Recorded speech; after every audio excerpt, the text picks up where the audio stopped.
How are you? This is Angel here this morning with Lead with Abundance Coaching, Mastiff Home Buyers, and with our wonderful Intuitive Wealth Leaders community.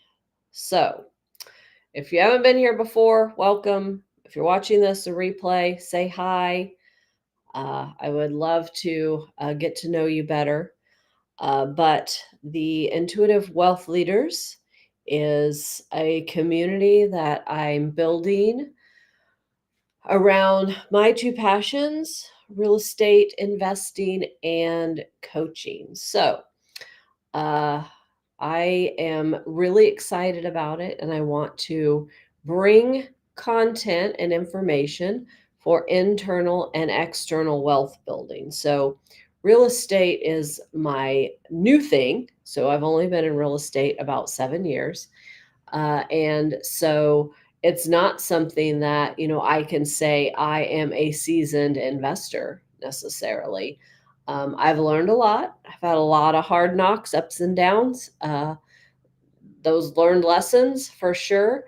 But I'm not an expert. But what I can help with and what I am an expert in, I can say that, I think, is internal wealth building. And that's personal growth and developing yourself and focusing on yourself so that the things that are internal to you can help you excel at your investing. So, I would do these lives every Saturday. So, welcome if you're jumping on. I'm excited to have you here. I wanted to continue to talk today about limiting beliefs and our lack of understanding around wealth and money, because it's not taught to us. So I learned very quickly when I got into real estate that there was so much for me to learn about wealth, and now I guess we're going to have a lawnmower out here. Um, so I have been, sorry, I'm just going to let it go by.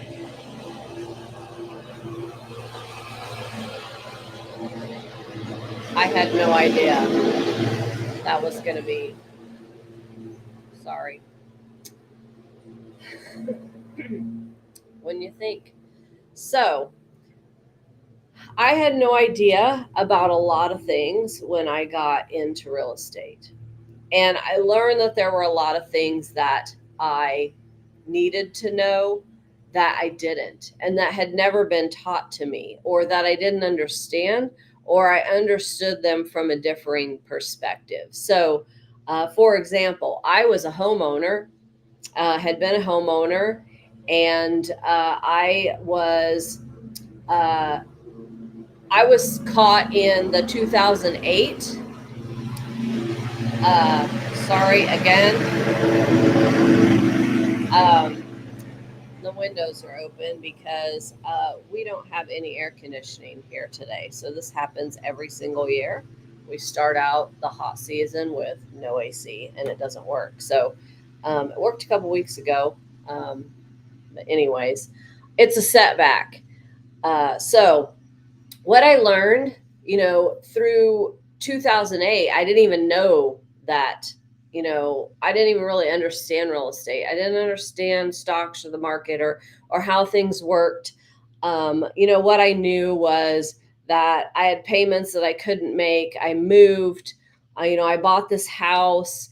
I didn't really know anything about mortgages, and but I really wanted to move, and I really wanted this help. So my mortgage broker helped me by getting me into this house and setting me up with a first and a second mortgage.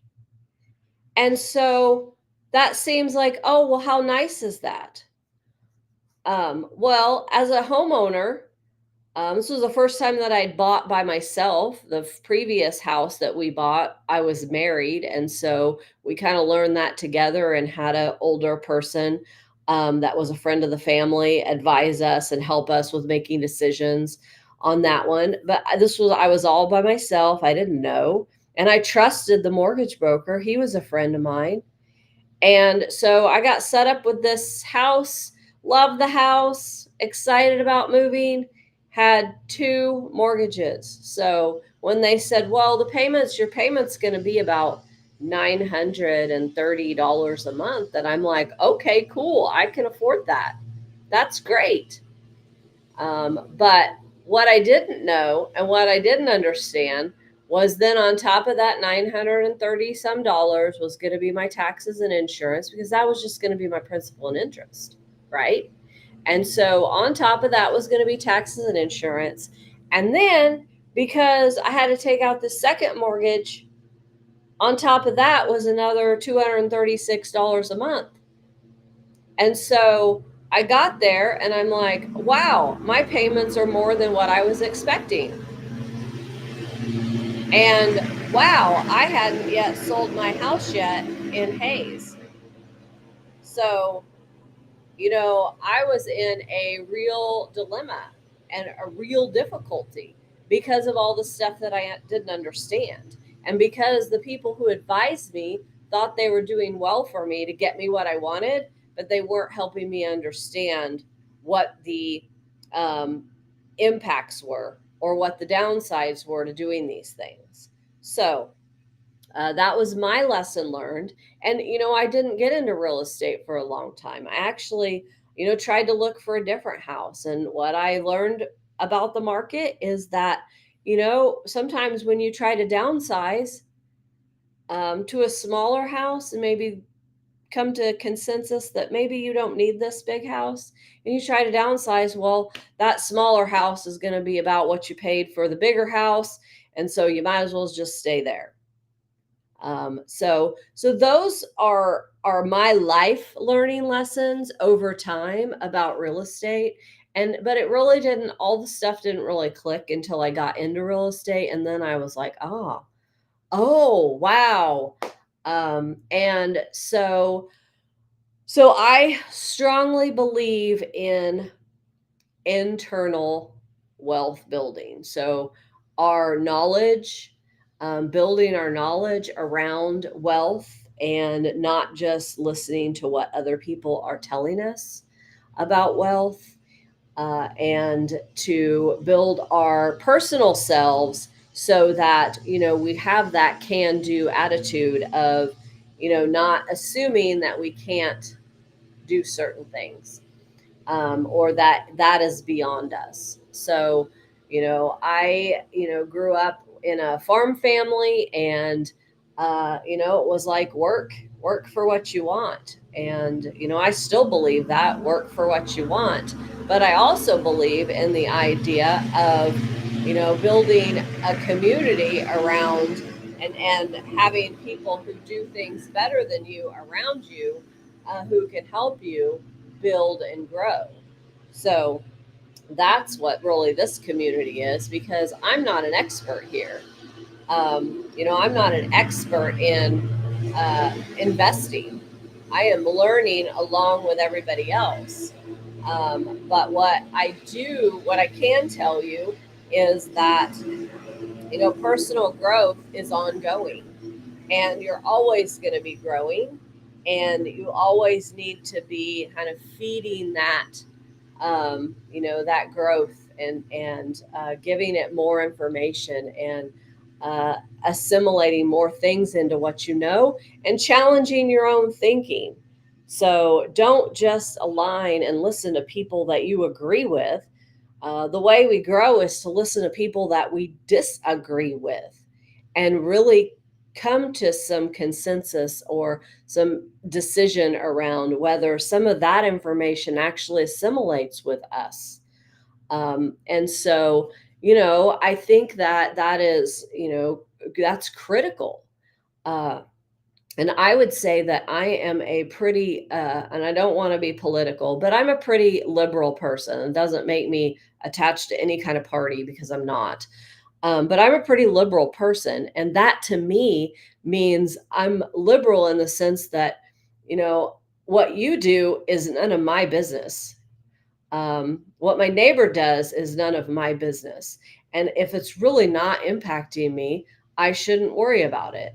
Um, Now, if they're like over here in my area, taking over my space or building fence on my property or something like that, then I draw a line there. But I mean, if the neighbors laying out on the deck nude and I don't like that, too bad. It's not my issue. I don't care. I'm like I'm not going to be laying out on the deck nude, but if I wanted to, I feel like I have the right to do that. And actually, we live outside of town, so we don't have really close neighbors. So that might not have been the perfect example, but I was just thinking, just using that as an example because we're right here. But the point is that what other people are doing is really none of my business, and how people choose to live their life is none of my business. And people's opinions and their beliefs are none of my business, and I may not agree with them. That's fine. I try to listen to them, and I may agree with a little bit of some of them, but maybe not. So I continue to look for diverse opinions and assimilate those in order to grow my own self. And I think that I have.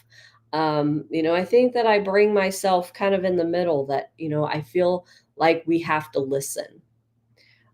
We have to listen to other people and listen to those perspectives. And talking about active listening. So, when we're talking about leadership skills, active listening is one of the most critical things that you can do. Who had a boss that didn't really listen to them? Or who had coworkers that never really listened? We've all had those, and people who don't listen don't grow. And so, the one of the greatest skills of a leader, and if you think about good leaders that you've had around you in your life, in your career, in your investing, whatever, I would assume that, and I would bet actually, that those leaders listened, and they actively listened, which means that when you said something, they might reflect that back and say, "What I heard you say was X, Y, and Z." And then you might say, "No, no, no, no, that is not what I was saying at all." And that's the problem with arguments on Facebook, is there is no way to actively listen. So you cannot communicate through text, through Facebook, through any kind of media like that. And even the phone is not the best way to communicate. Face to face is the best way to communicate and be able to deploy active listening. And that is hard for me because that makes me uncomfortable. Face to face makes me uncomfortable. I'm an introvert. I'd rather not be face to face. Heck, rather not be on the phone. So all of that makes me uncomfortable. But I learned that it is something that is critical to developing myself and developing my leadership skills to be able to actively listen to individuals. And so I think that I do that pretty well in my professional realm. My family might say that I don't do it as well as I could for them, where they say, "Well, you're not listening to me." And I say, "Yes, I was." Well, no, I probably wasn't, because I was honestly, you get stuck in what you think is best for your family members, and then you try to just push, push, push that. And, so mamas do that. And I'm sorry, but, so I do try, and sometimes have to stop myself and think about, okay, if I was at work, how would I handle this conversation or this situation? Because it probably would be different. And so sometimes you need to do that inside your family, is, tell yourself, okay, this is work. This is if this was somebody that I didn't know, how would I be communicating with them? How would I be actively listening to them? And do that, because it certainly will help with your relationships inside your home. And those are the most important relationships that you have. So, active listening is a learned skill. It's not something you're born with. It's not something that you're just going to figure out along the way, or somebody's going to teach you in college. I mean, there may be some things in communication class in college. I don't really know what they teach in communications anymore. It's been a long time for me. But uh, I can say that I'm sure that they talk about active listening, and they will uh, help you understand what that means. But doing it is it makes sense on paper, but actually doing it is a learned skill. So you have to get out there and ultimately practice active listening in your conversations when you're networking. And networking is a great place to practice active listening, because you really need to be curious and ask people questions. And that's the best way to network, because you uh, would, people would, sorry, again, the lawn mower. So people actually um, like to talk about themselves, and when you go to network, the more you actively listen, you're getting them to talk more about themselves, and you're deepening that connection that you have with that person.